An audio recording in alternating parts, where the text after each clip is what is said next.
जैसा कि आप जानते हैं, राजस्थान सरकार और भारत सरकार द्वारा जो लॉकडाउन चल रहा है उसके कारण अभी विद्यालयों में अवकाश चल रहा है, लेकिन कक्षा 8 के विद्यार्थियों को क्रमोन्नत कर कक्षा 9 के अंदर प्रवेश दे दिया गया है। इसीलिए आज हम सरस्वती विद्या मंदिर के इस प्रांगण में कक्षा 9 की हिंदी विषय जो है उसका हम प्रारंभ कर रहे हैं। सबसे पहले किसी भी विषय को पढ़ने से पहले उसके पाठ्यक्रम के बारे में हमें जानकारी होना अति आवश्यक होता है।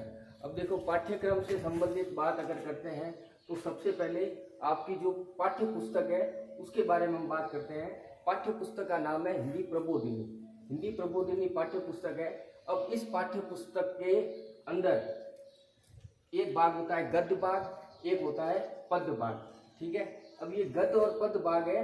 इसके अंदर देखो, अब ये जो आपके गद्य और पद्य भाग 11 पाठ तो है गद्य के और 11 ही पाठ है पद्य के। अब ये आपके खंडों के अंदर विभाजित किए। जैसे शुरुआत से अपन देखते हैं खंड फर्स्ट। अब ये खंड फर्स्ट जो है, प्रथम खंड है अपठित बोध। अब इसके अंदर अपठित बोध के अंदर अपने को अपठित गद्यांश और अपठित पद्यांश देखने को मिलते हैं। अब इसके अंदर ये 10 अंक का है। अब ये अपठित गद्यांश और पद्यांश ऐसे होते हैं जो हमारी पाठ्य पुस्तक के अंदर नहीं होंगे। ये हो सकता है हमें 8वीं क्लास, 7वीं क्लास, 6ठी क्लास से हमें प्राप्त हो, या हो सकता है 11वीं या 12वीं क्लास के हो, जिसके अंदर अपने को शीर्षक बताना पड़ता है। आपको प्रश्न पूछेंगे कि इस पद्यांश का, इस गद्यांश का उचित शीर्षक बताइए, या उससे संबंधित कोई प्रश्न पूछेंगे। दूसरा भाग होता है रचना बोध। अब रचना बोध के अंदर निबंध और पत्र लेखन 2 मुख्य भाग होते हैं। अब निबंध और पत्र लेखन के अंदर ये भाग 16 अंक का विभाजित किया गया है। निबंध आएंगे विकल्प सहित। विकल्प सहित का मतलब आपको विकल्प दिए होंगे, उन्हीं विकल्पों के आधार पर आपको निबंध क्या करना है, निबंध को लिखना है। पत्र लेखन, पत्र लेखन 2 प्रकार के आएंगे, औपचारिक, अनौपचारिक। अब देखो, साधारणतः अपन देखते हैं प्रार्थना पत्र आता है, लेकिन कक्षा 9 के लिए जो प्रार्थना पत्र होता है वो भी आवश्यक है। अब देखो, प्रार्थना पत्र के अंदर आपको शुल्क मुक्ति का पूछ सकते हैं, स्थानांतरण का दे सकते हैं, या आपको पिता ने पुत्र को पत्र लिखा है, इस प्रकार का पत्र हो सकता है। बधाई पत्र हो सकता है, मित्र ने अगर 10वीं कक्षा में अच्छे अंक प्राप्त किए हैं उसे आप बधाई संदेश लिखिए, तो वो बधाई पत्र के अंदर आ जाएगा। उसके बाद खंड तीसरा होता है जिसको अपन कहते हैं व्यवहारिक व्याकरण। अब ये जो व्यवहारिक व्याकरण होती है ये हम प्रारंभ से पढ़ रहे हैं, कक्षा तृतीय से। अब इसके अंदर आप देखोगे आपके जो टॉपिक है वो है संज्ञा, सर्वनाम, विशेषण, क्रिया, वाक्य शुद्धि, कारक, मुहावरे, उपसर्ग, प्रत्यय और लोकोक्तियां।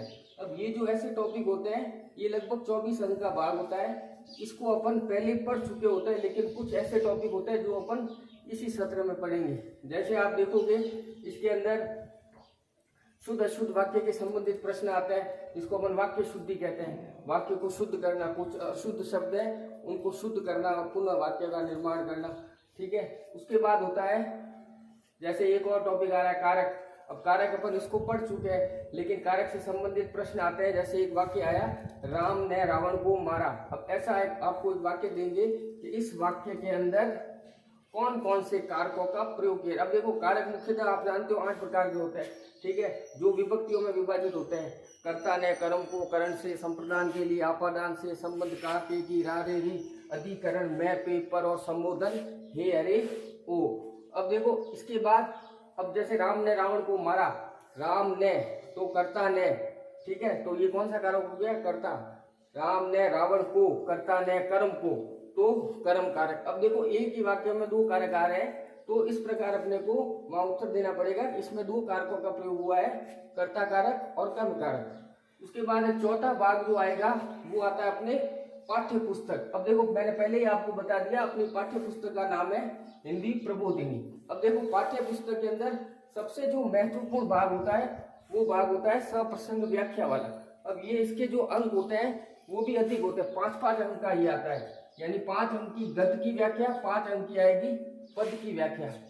इसके अंदर अपने को प्रसंग के अंदर आप समझ लो, इसके अंदर बच्चे कई बार कंफ्यूज हो जाते हैं कि हम प्रसंग में क्या लिखें।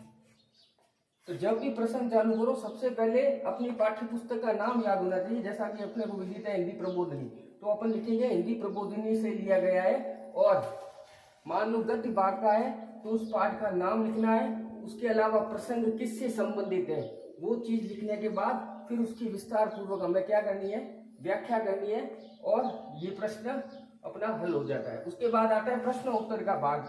अब इसके अंदर प्रश्न उत्तर अति लघुत्रात्मक, लघुत्रात्मक, निबंधात्मक। अब जितना छोटा प्रश्न होगा उतना अंक बार कम होगा। जैसे ये 1 नंबर का आ सकता है, ये लघुत्रात्मक 2 नंबर की, निबंधात्मक 3 या 4 नंबर का।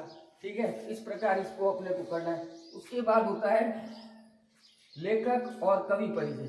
अब ये सबसे इम्पोर्टेंट चीज होती है कि आपको जब भी कक्षा में पाठ पढ़वाया जाता है या पाठ पढ़ाते जो शिक्षक, सबसे पहले पाठ के नाम के नीचे लेखक परिचय और कवि परिचय इस प्रकार का एक बिंदु दिया होता है। उस बिंदु के अंदर लेखक से संबंधित जानकारी होती है, जैसे लेखक का जन्म कहाँ हुआ, माता पिता का नाम, और उस लेखक की प्रमुख कृतियां कौन कौन सी है।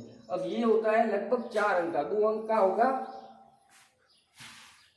लेखक परिचय, 2 अंक का होगा कवि परिचय। अब आजकल राजस्थान सरकार ने एक और टॉपिक जोड़ दिया है जिसको जिसे अपन कहते हैं सड़क सुरक्षा संबंधित टॉपिक। अब इसके अंदर सड़क सुरक्षा से संबंधित प्रश्न पूछे जाते हैं। जैसे आपको पूछ लेंगे कि सड़क पर चलने के क्या नियम है, या हमें सड़क पार कैसे करनी चाहिए, या अपने को जो सिंबल्स होते हैं जिनको चिन्ह कहते हैं, चिन्हों के फोटो दे दिए होते हैं और अपने को बताना होता है कि ये फोटो किसका है, कौन से चिन्ह का है, रुकने का है, चलने का है, या लाल बत्ती का क्या मतलब है, नीली बत्ती का क्या मतलब है, पीली बत्ती का क्या मतलब, इस प्रकार की।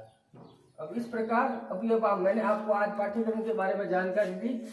अगले टॉपिक के अंदर हम इसे अलग अलग रूप से पढ़ेंगे। जैसे जो नेक्स्ट आपके जब ऑनलाइन कक्षा होगी उस समय हम सबसे पहले आपको अपठित बोध के बारे में बताएंगे। धन्यवाद।